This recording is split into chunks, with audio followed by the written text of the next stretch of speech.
There's as many good as there are bad, but real quick, two things rise to the top.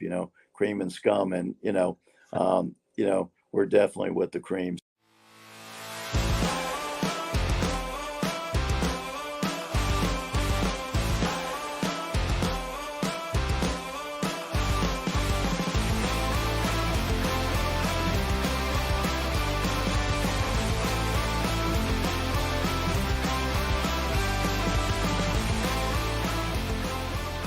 Welcome back to another episode of CCW Insider, where we talk about the matches and stories from wrestling's last territory. My name is Ryan Joy, and I run minutestobelltime.com, a website and database tracking pro wrestling from around the world. On today's episode, you're going to hear from CCW senior referee Bruce Owens. Bruce has been in wrestling for almost 50 years. He started in the 1970s, and he's going to talk to us about what wrestling was actually like way back in the proper territory days in the 1970s. He's also going to talk to us about how he got into the business and how he eventually transitioned to be a referee. All those stories are incredible. I talked to Bruce for over an hour, but I'm not going to do all of that whole episode today. We're going to break it up into chunks. It would just be too much.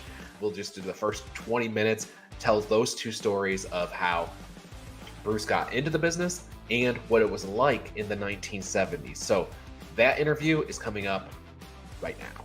I'm talking with CCW senior referee Bruce Owens. Bruce, welcome to the show. You've got a long history in wrestling, and I can't wait to get in and start talking about what is almost 50 years in the business. So welcome to the show. Well, Ryan, first of all, thank you for everything that you do for the business and support the different athletes, because it's important. A lot of the people, that have gone from CCW have ended up in bigger companies or made it across the pond to Japan and other places and other continents. So your work is very important, not only to the promotion, but to the individual athletes. Oh, thank you so much for saying that. I really do appreciate that. But let's get into you, Bruce. So I think about, I know you started in 1973. The business would have been so different back then. I guess, could you describe your perspective on the wrestling business in 1973? What was it like? Okay, well, first of all, like anything for me back then is in black and white, Sure. And it's hard paper, and maybe you can find the negatives, but totally different business. I started for Eddie Graham's NWA Championship Wrestling from Florida, which, later segments of it were run by Steve Kern with the development for WWE and everything. But, Tampa's always been a hotbed of wrestling. But, I was in Miami, and back then, I was breaking in doing just go for work and everything. Eddie Graham, had his airplane and stuff, and I was involved in aviation, and sometimes I'd pick up the guys at the airport, put up rings, different things, but it was a kayfabe business. I mean,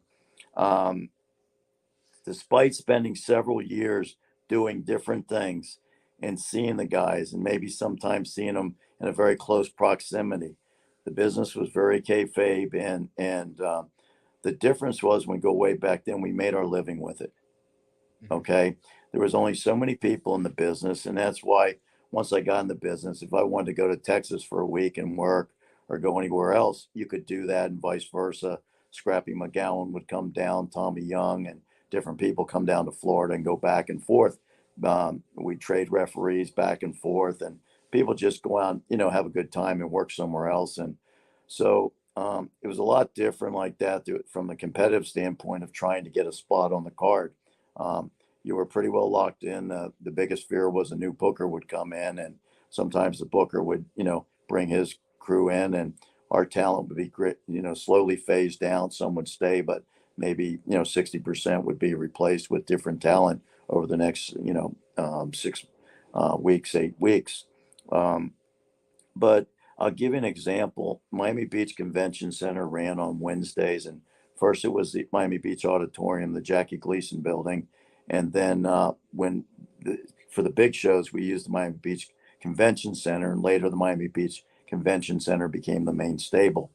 But at the auditorium, which held about 4,000 people, the way you could know it was a sellout, and we'd be coming from the airport or driving from Tampa or some, is which Tampa was the base, was 3 blocks away from the building. You'd see people dressed and standing on corners, and they were guys scalping tickets.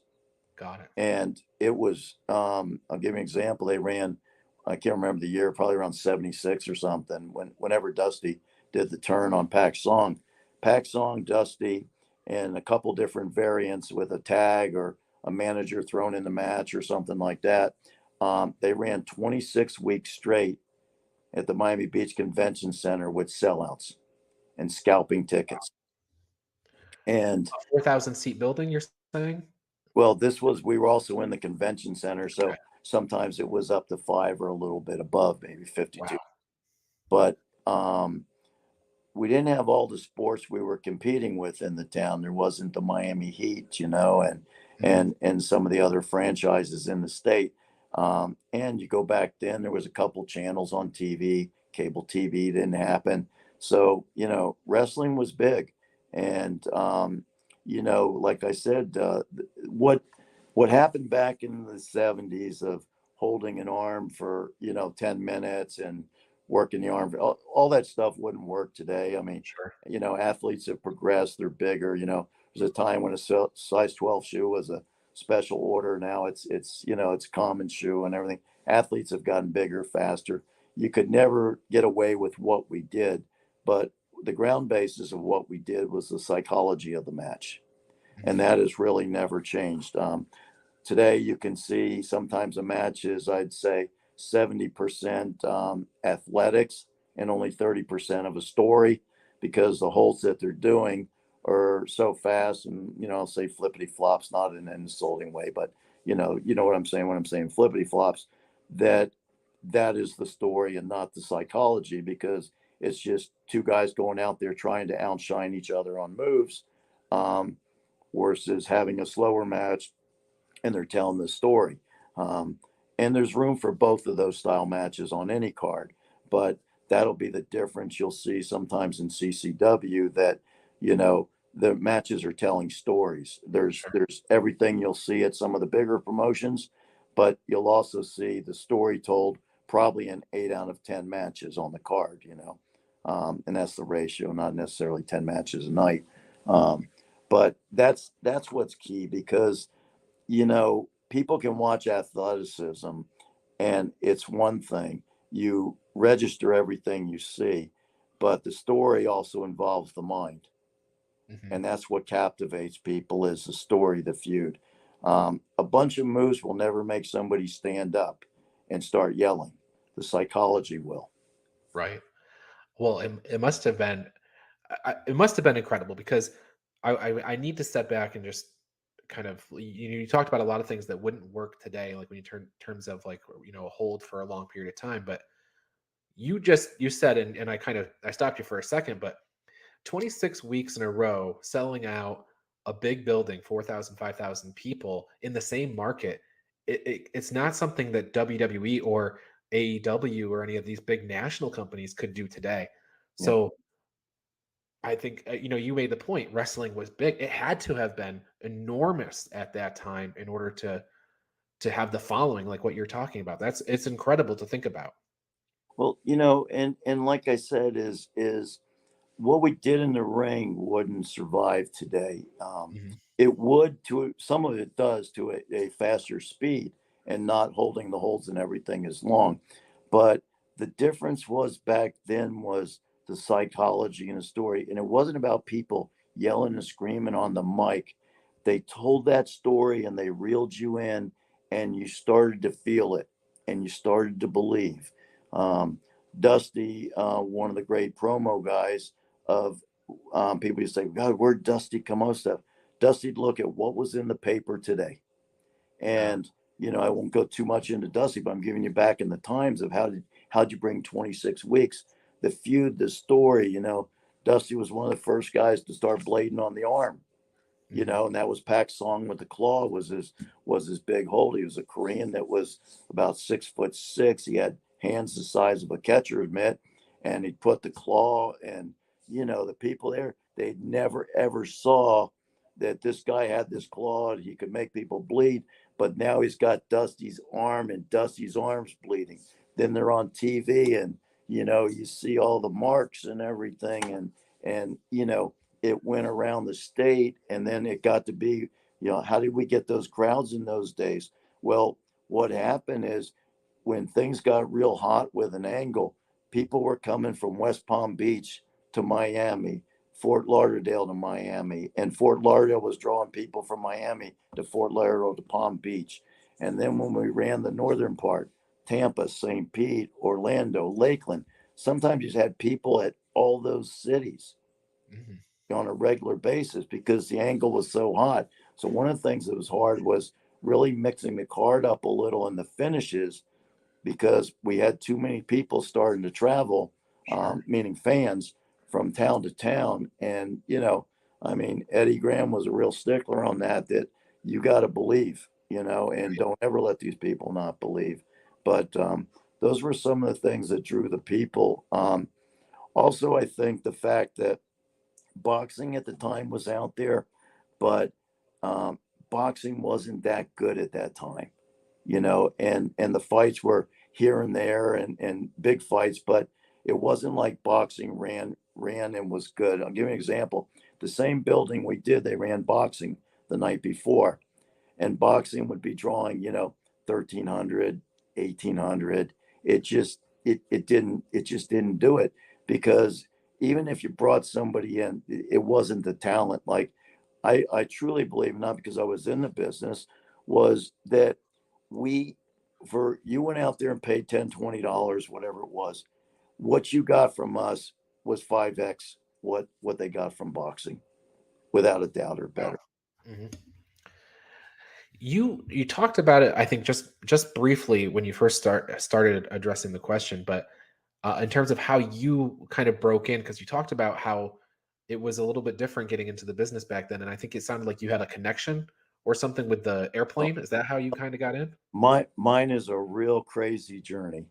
Okay. And JJ Dillon, who I saw after 30 years and we had dinner, we kind of had similar paths of part-time and a little bit of talent, a little bit of luck, a little bit the right place, the right time.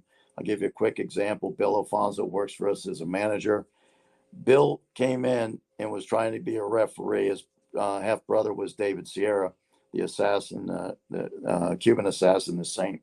And what happened is, whatever was the night before, I was an announcer then, but the guys broke down, didn't have a spare, both referees, and they fired him. Billy had just dropped off his, resume like, a day or two before. And they were so pissed that how could the referees be driving the boys?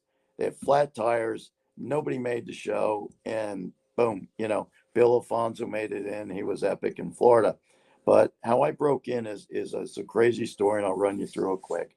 So first of all, I was in aviation and the maintenance and everything. So I knew different things. And Eddie Graham had his own airplane, and sometimes I'd bump into him and at the airport, and I did different jobs in the airlines, everything. I worked ticket counter and I would upgrade the guys and everything. So they knew me, and they didn't smart me up or anything, but they knew me and everything. Eddie had parts for his private airplane. I said, no, I know where they go. Just this. I'd pick Eddie up and go. And Eddie was smart enough to know that I had a good career in aviation and that I'm not trying to be a mark. And he knew I was doing okay in life and stuff. And sometimes during Eddie's life, he was on and off the wagon, and trust me, in my life, and I put it out there, is I've been sober 25 years and I've done everything that you've ever heard about in wrestling. I've done it. Okay. So I put it out there that, I've been to hell and back and I'm okay. But I also would take care of Eddie when he got in trouble. And sometimes Eddie didn't make it to the building. And I'd have to call and say, Mike, I'm sorry what happened, but I'm with your dad. He's not going to make it. And so there was some trust with me and Eddie that, I didn't let anything out. And so fast forward, I know the guys and everything, but when I initially started, I would take, I had like an Instamatic or something. They didn't have, this is film. Okay. So I would go ahead and I take pictures, and I grew up in Hialeah. I had a dark room in my parents' laundry room, and all you need is to drop the paper into a developer. Next thing, a stopper that stops the developing, and then go ahead and put it in a rinse, hang them on paper clips, and boom. So I'm making 8x10s for 13 cents. I'm selling them to the boys for 50 cents. They're selling them for $1. Well, some of the guys back then are making $20 a night, and we're way back there, okay? Some of the guys now are making $100 a night with my pictures. So I become real popular. Yes, So valuable. some of the guys now aren't going to Jacksonville and some of the long towns, and they're missing out towns and stuff. So Eddie says to me, "Look, this is before anybody was ever selling pictures and merch and everything." So Eddie says, "You give me the pictures, I'll get them sold." Because remember, I'm helping Eddie in the other issue with Eddie. So, and then Eddie would give me the money when the guys made their town. I mean, he'd give me the money, but then when the guys made their towns, he'd give them their money. So, the guys would autograph them and we'd sell them. Well, sometimes I'd go to the buildings early, and of course, my pictures weren't signed. And so I'd go out there before, out because fans used to be there a couple hours in advance, like 8 o'clock show, man. People were there at 5 o'clock. They'd go right from work to the building. Well, I'd sell what I could to the crowd because now, I'm selling them for 75 cents or 80 cents, but I'm walking out with a couple $100. And I mean, I'm like 18 years old, and I'm doing this on Monday, Wednesday, and Friday. Okay. Wow. Yeah. And so I'm making this before I even get money from the guys. And they would say, "Hey, somebody came up with a picture to sign." I said, "Oh, the quality wasn't good, so I didn't sell you that one. I give away a few to help things going. So I was doing real good, man. I made a lot of money, made more money than I would have in wrestling and some of the wrestlers at the time. So that's how I kind of got in a little closer with Eddie. Still hadn't smarted me up or anything. So the business started getting really good in the late 70s, and we in real early 80s, and we started running multiple towns. Well, back then, I started. I was a bell ringer, and that's I'll get you to Miami Beach. I'll make that real quick. Was so the timekeeper was there. He has a heart attack and dies. Oh Okay, no. and now remember, I was just hauling the boys. Well, Jimmy Tanaka, who Duke Kiyomoka's son, or Pat Tanaka from the Orient Express, his brother. Jimmy did the building setup and some of the other things and kind of stuff I would help with, and building setup, crowd counts, and things like that. Because sometimes somebody else was skimming some money. Other partners in the territory had towns, and they weren't, two sets of tickets. And so I end up now I'm the timekeeper, and they did it like it was legit and everything. So they're doing CPR on this guy. He's dead. And I grew up, my parents adopted two children. And so my dad was an airplane mechanic, and we had seven people in the family. So, I got some hand-me-downs, and things were kind of tight, because my mom didn't work. She took care of all the kids. And so I go by and I roll up the guy's tie they took off him, I stick it in my pocket. Well, the next week I show up with the guy's tie on and the white shirt because that's what he always wore. And I said, "Hey, Frank Freeman was the announcer.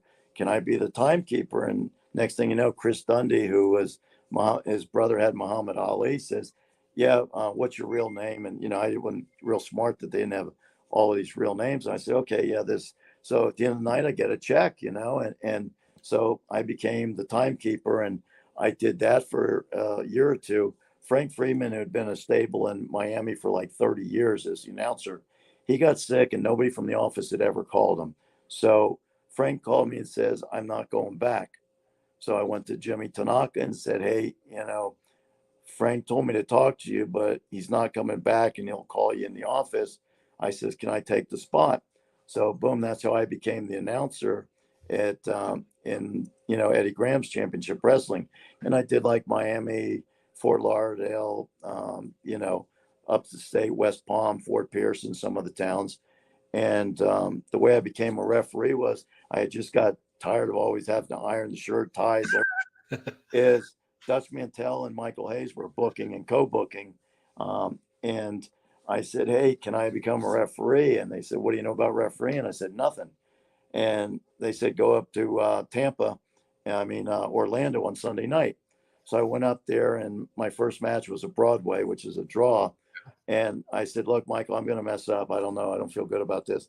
He says, just go out there and do it. Don't worry. You've watched it. Everybody knows you. You know, the guys know you do it. So the match, the bell rings, and I'm just so excited. I jump out of the ring. I forget to raise both guys' hands. Fast forward, make it real quick. 30 years later, I see Michael Hayes, and I go, Michael, I don't remember you, because back then I had longer hair, and, you know, obviously the way it is now. And he says, the only man to ever screw up a Broadway. But he did that. He brought Cena, Batista, all these guys together and said, this is my friend Bruce, man. I broke him as a referee. He's putting me over. And then he drops the bomb that, you know, I jumped out and raised the guy's hands, you know. But interesting enough on that was, it was about 4 or 5 days later, the guys broke down. The referee didn't come.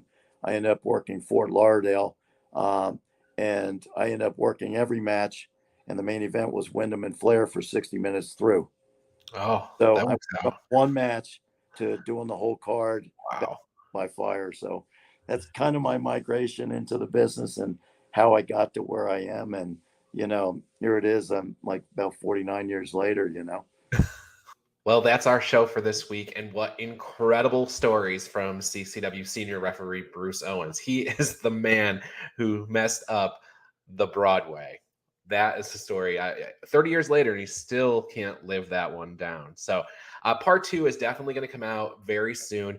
Bruce is going to talk to us about how he drove Andre the Giant around and some more incredible stories about being a referee in the business for 50 years, pretty much. So do stay tuned for that. In the meantime, drop us a comment on who else you would like to see on the show, and follow us on social media. I'm Minutes to Bell Time on Facebook and Instagram, and I'm Mins to Bell Time on Twitter. And of course, you can follow Coastal Championship Wrestling on Facebook, Twitter, Instagram, everywhere. But do watch a live wrestling every Tuesday at 7 p.m. on the CCW YouTube channel. And with that, we'll see you next week. Bruce is going to send us home. So over to you, Bruce. Hey, as Gordon Sully would say, so long from the Sunshine State. Thank you so much. All right. Have a great day and good evening. You have been watching CCW Insider, produced by Minutes to Bell Time in association with Coastal Championship Wrestling. Hey, what's up? It is 12 Gauge Paige Van Zant, and as you know, I just transitioned into pro wrestling, and I wouldn't go anywhere else in South Florida other than CCW, where I get to train with David Gangrel.